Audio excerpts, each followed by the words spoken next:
All right, so this video is a quick rundown of the 5 questions that I get asked the most by my clients that are relocating and making a move here to Temecula, California. Let's go ahead and get into it.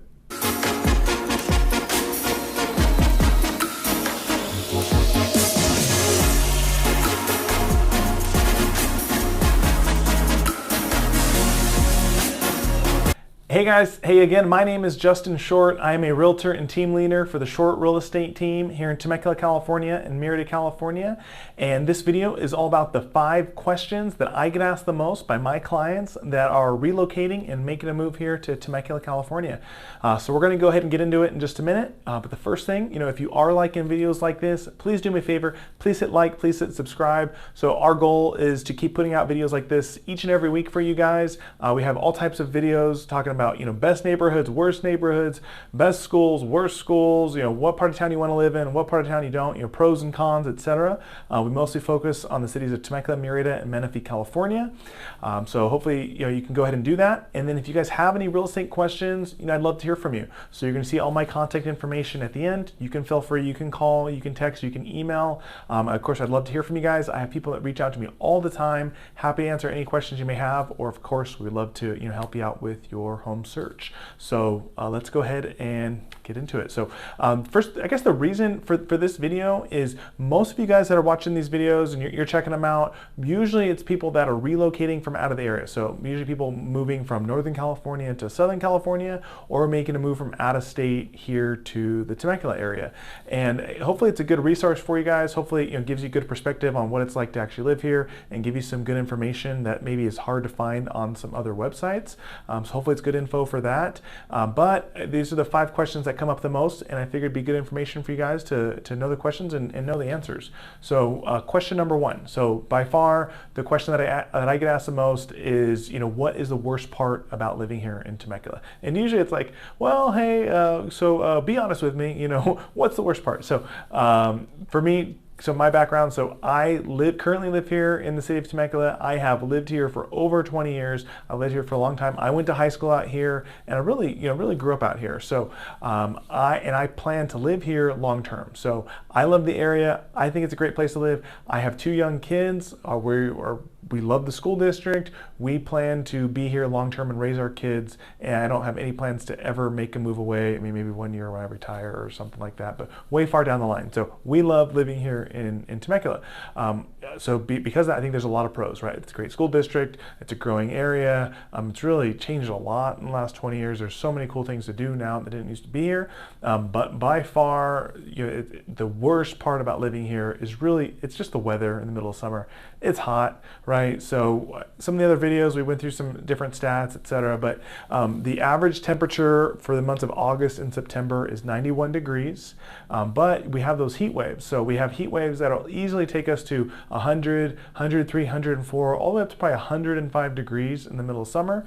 So again, for the month, it averages out about 90, but over 100 degrees, it's hot. It's miserable. You walk outside and boom, the heat's really going to hit you, and it's just not pleasant, right? So that is without a doubt, the worst part about living here. The plus to that is, everyone has air conditioning, so you have central air, you can stay inside, you can stay nice and cool, so it's not really a big deal, right? But what is nice too is at night, the temperature really cools down. So because we are relatively close to the coast, so by around 4 o'clock or so, we get a nice breeze that starts to come in. So it actually comes from over the coast, over the mountains, and it really cools down the area. So by about 6:30, it's actually really nice outside. So even when we might be in the middle of a heat wave and it's like 105 outside, and it just sucks, right?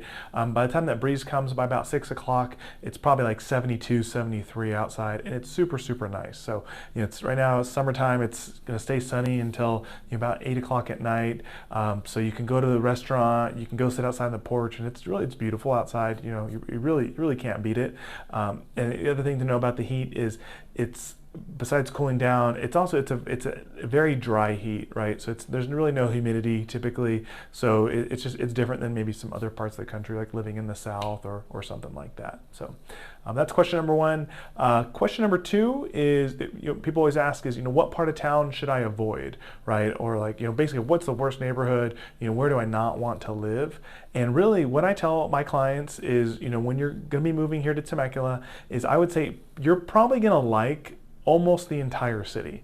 You're probably about 90% of the city you're going to think it's a nice place to live. And there's a couple reasons for that. So the short answer is there's really not any bad areas. There's maybe a couple apartment buildings here and there that you might want to stay away from, right? Because maybe it's older, or there's just a lot of people living there and maybe not the greatest. But other than that, most of the city is really, really nice. And some of that is because it's a newer community, right? So like the old homes here in Temecula were built in like 1988, so they're not really very old. So we don't have like old crummy homes that were built in the 50s and the 60s, and there's different construction standards and different different codes and whatnot, right? And there's just crummier houses, so we don't have to deal with any of that. We don't have to deal with like plumbing issues. We don't have too many, very rare to have like a roof concern or anything like that. So it's just different than like some of the bigger cities like San Diego, LA, Orange County, where you're going to have a lot of those concerns. And then also, I mean, it's the suburbs, right? So Temecula is constantly one of the safest cities in the entire United States. It's a safe area. There's a really big police presence. There's a really big military presence, right? It's a nice area. And, most people, I would think you would say it's pretty squeaky clean, right? There's not a bunch of trash everywhere. It's very well taken care of. And just because of that, it's a nice area. It's a nice city. And so most people are going to like most parts of town. And so I always tell my clients to really consider anything within the city. And then, yeah, you may prefer a certain side of town versus the other, maybe for commute reasons, etc. But overall, like it's a nice city, and there's not really too many areas to avoid. Question number three is, what are the best neighborhoods? So more generally, I would say that the most desirable part of town for most people is going to be to live in South Temecula. So if you look at a map, you have the 15 freeway that really runs north and south. You have the freeway off-ramp, that's Temecula Parkway, that's going to run east and west. And then anything south of Temecula Parkway is going to be considered South Temecula.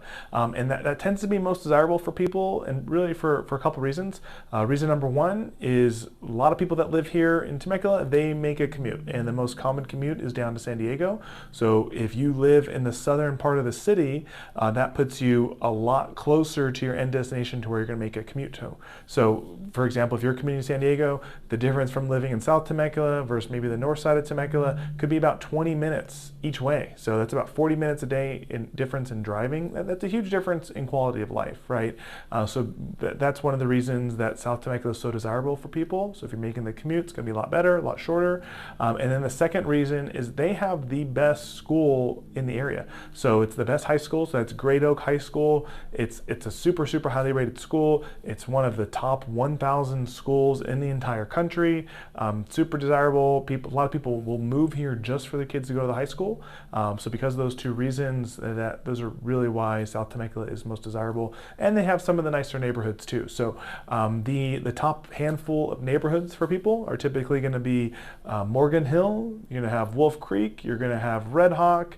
You're going to have Crown Hill. You're going to have Paseo del Sol. You're going to have Summers Bend, and you're going to have Harveston. So those tend to be the most desirable for people. But again, like I just mentioned, I think you should consider probably 90% of the area if you find a house that kind of meets your size requirements and you think looks nice and that kind of fits you. Most areas are going to be pretty nice. Question number 4 is all about taxes. So the main question is, what are special assessments, what are Mello-Roos, and how does the tax assessments work? So basically the easiest way to summarize this is special assessments are basically extra taxes that are part of your tax bill in certain areas. So the hard part is it varies. So one neighborhood may not have any special assessments, and then some may have very high special assessments. It's dictated by your built, right? So anything that's older than, I would say, 2002 is just about never going to have special assessments, or very, very few special assessments per year. After 2002, you started seeing more and more. It became common. You saw higher charges for special assessments, until even the brand new homes have pretty significantly high special assessments right now. So what are special assessments? Special assessments are extra taxes on your tax bill. Basically what happens is most of the neighborhoods that are out here are, a mass tract home builder came in, bought a big plot of land. They bought 50 acres or whatnot, and they subdivided up into different tract homes, and they built 1,000 houses, right? And so that's like the most common thing that happens here. So when a builder comes in and they do that, they are not only just building houses, they're building a whole community, and they are building infrastructure. So what used to happen, say pre-2002, is the builder would have some of those infrastructure costs that they would have to put in, and the builder would pay that as part of their costs to build. And so what happened starting about 2002, I don't know exactly the laws and how it happened, but I just know this is what we have to pay as homeowners now, is after 2002, is the builder found a way to where they no longer had to pay for that infrastructure, and they could take that infrastructure charge and pass it off to the new homeowners. And they do that in the form of special assessments that go on your property taxes. So those are going to be charges for things like utilities. So the builders, when they're subdividing everything, they're going to bring out utilities, they're going to bring out power and water and sewer. They're a lot of times going to have to pay for curbs, they're going to have to pay for gutters, they're going to have to build a park, a lot of times they're going to have to build a school, or pay for the fire department, and any of those types of things, right? And so they found out they were able to take on those costs and pass them off to the homeowner, and the homeowners would say okay and buy the house anyways. So it became more and more common, right? So the newer homes tend to have those higher special assessments.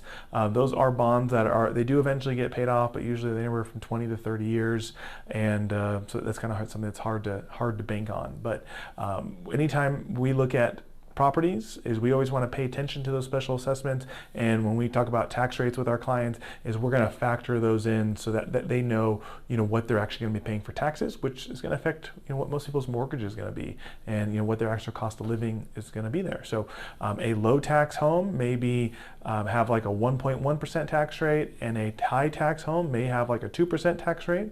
So it doesn't sound maybe like a big difference, it's like a 0.9% difference.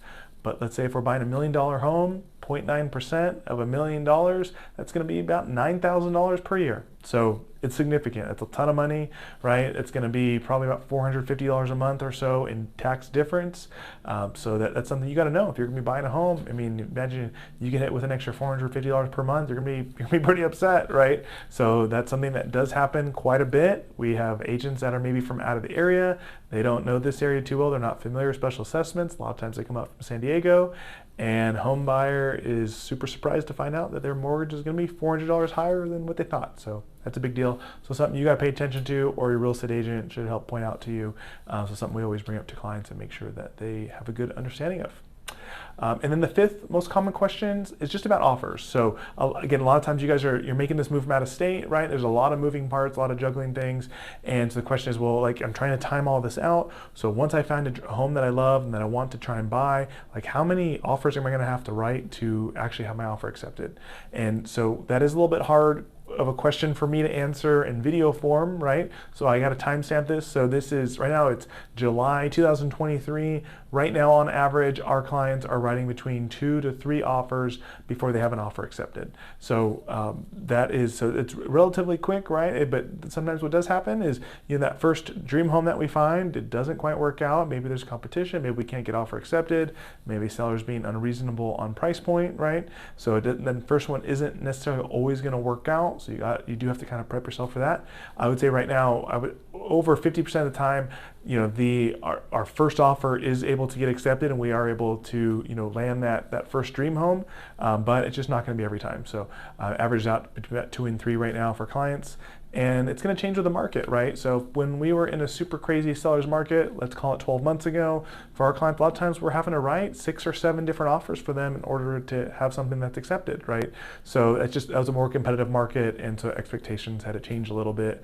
and we had to navigate around that a little bit more. So, but right now, between 2 to 3 offers, timeline-wise, from the time we start working with you to the time your offer is accepted, sometimes that's going to happen in the first weekend. Sometimes, we're going to go out that first time, and you're going to find, a beautiful home that you're going to be happy with. That's really your dream home that meets all the criteria. If so, that's great. We can get that going, so that's like less than a week, right? You can find a home in open escrow, so which is awesome.